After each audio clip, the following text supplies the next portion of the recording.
Well, you can't miss it when you drive through the Iowa Great Lakes. The Roof Garden Ballroom, with a storied history, it's now getting a new lease on life.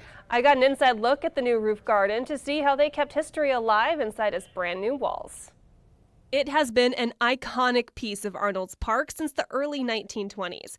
It survived a tornado in 1968 before being closed down 20 years later. Right before this was a metal building, basically, that had been put up for concerts and events and served itself very well, but it was time for a new facility. In 2018, Arnolds Park broke ground on a brand new roof garden.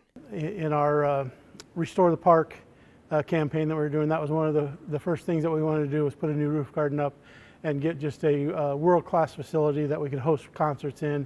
The facility may be brand new, but elements and the feel of the original are still there. And we have these booths along the street side that are just a nice, kind of reminds people that were in the original roof garden of what that was like then.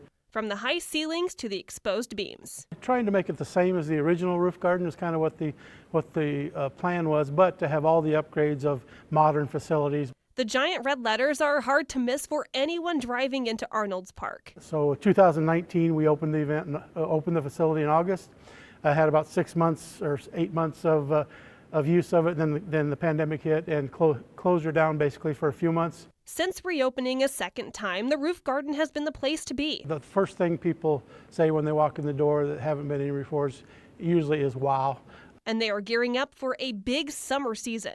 Performers walk in and say, "Are we in Iowa?"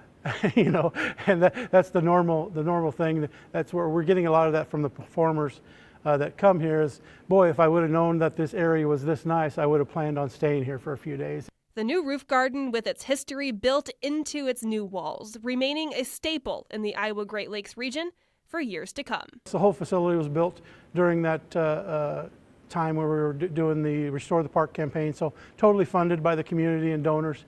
So that's something that you don't find that very many places, that we have so many supporters that help us out and do things that make it possible to have facilities like this.